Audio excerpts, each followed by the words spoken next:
Y conozco muchos emprendedores que a veces vienen y me piden ayuda y me dicen que sí, que tengo la mejor idea del mundo, que vamos a hacer mucho dinero, que vamos a hacer tal cosa. Hasta me han hecho firmar contratos de confidencialidad para no decir la idea, lo cual vamos a ver más adelante en otro episodio seguramente, que es imposible que te roben una idea, o muy poco probable.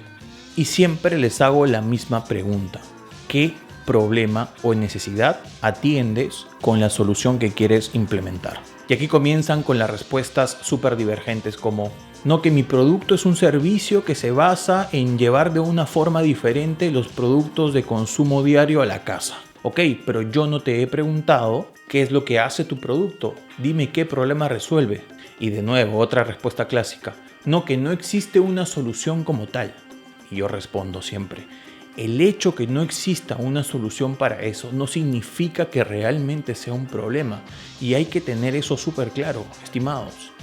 No necesariamente, si no existe una solución para algo, significa que realmente sea un problema o una necesidad. ¿Ok? Y absolutamente todas las personas que quieren hacer un proyecto de innovación y sobre todo un emprendimiento innovador o una startup, tienen que saber la respuesta a esa pregunta y tienen que saber más respuestas a más preguntas que nos van a dar detalles sobre el problema. No solamente responder cuál es el problema, cuáles son sus causas, qué impacto tienen, cómo se sienten las personas cuando tienen el problema, qué miedos le afectan, y todo eso lo vamos a ver en un ratito. Pero sí es importante que sepamos primero identificar qué problema queremos solucionar. Es más, y yo les digo, está bien que comiencen con la idea, pero antes de pensar en cualquier idea, piensen en el problema que quieren solucionar. ¿Cuál es la necesidad? ¿Cuál es el problema? ¿Cuál es el dolor que estás intentando solucionar? Y me ha tocado también emprendedores que me dicen: Coco, pero nosotros queremos resolver un problema que es muy general y que existe y que es obvio. Sí, si el problema es muy general, trata de acotarlo un poco más para que puedas definir mejor una solución. Mientras más detallada sea la formulación del problema, va a ser mucho mejor ofrecer una solución. Y si tú crees que el problema es un problema común, que todo el mundo sabe que existe, pues tienes que hacer el ejercicio de ir más a detalle para saber otros insights sobre el problema.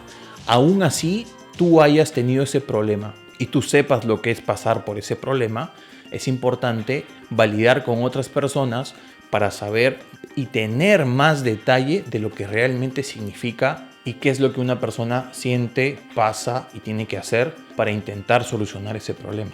Nuestra mente y nuestro conocimiento puede ser muy limitado y sesgado. Es por eso que tenemos que hacer un ejercicio de validación de problema. Este es el primer paso para que ustedes puedan comenzar a hacer un negocio innovador o hacer un proyecto innovador. Validar si su problema realmente es un problema. Para ir terminando, les cuento que a veces esto les hace ahorrar mucho dinero a empresas también, porque no solamente aplica para emprendedores, sino también para empresas que quieren desarrollar nuevos productos. Voy a dar un ejemplo. Hace algún tiempo vino un equipo de emprendedores que ya tenían una idea de negocio muy interesante y súper buena para ellos. Ellos decían que no existía una oferta de casas y vivienda económica para las personas que tenían bajos recursos.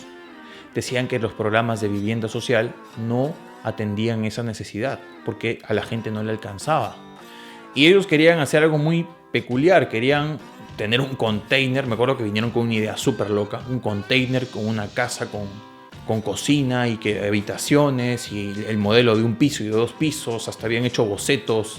Y les pregunté, ¿no?, si realmente habían validado el problema. O sea, habían salido a la calle a hablar con personas del segmento a los que ellos iban y no lo habían hecho. Les pedí que lo hicieron más o menos con unas 20-30 personas y me dijeron que la gente les había dicho que el problema no era la casa, el problema era que no tenían acceso a un crédito hipotecario porque no estaban bancarizados o no tenían un historial crediticio. Y no solamente validaron con las personas que tenían escasos recursos y que querían comprar una vivienda, sino también validaron con las personas que trabajaban en entidades financieras como bancos o cajas y que daban justamente créditos hipotecarios.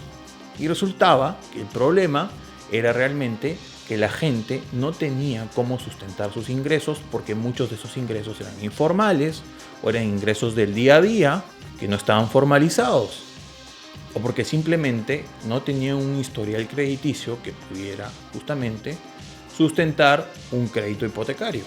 Y ese era el problema. No era el hecho de que no exista una oferta de viviendas, era lo otro.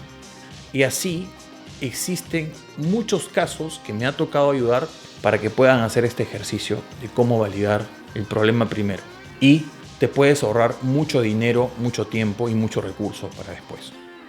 Así que no te olvides que es muy importante que valides primero si tienes un problema por resolver y si ese problema es un problema.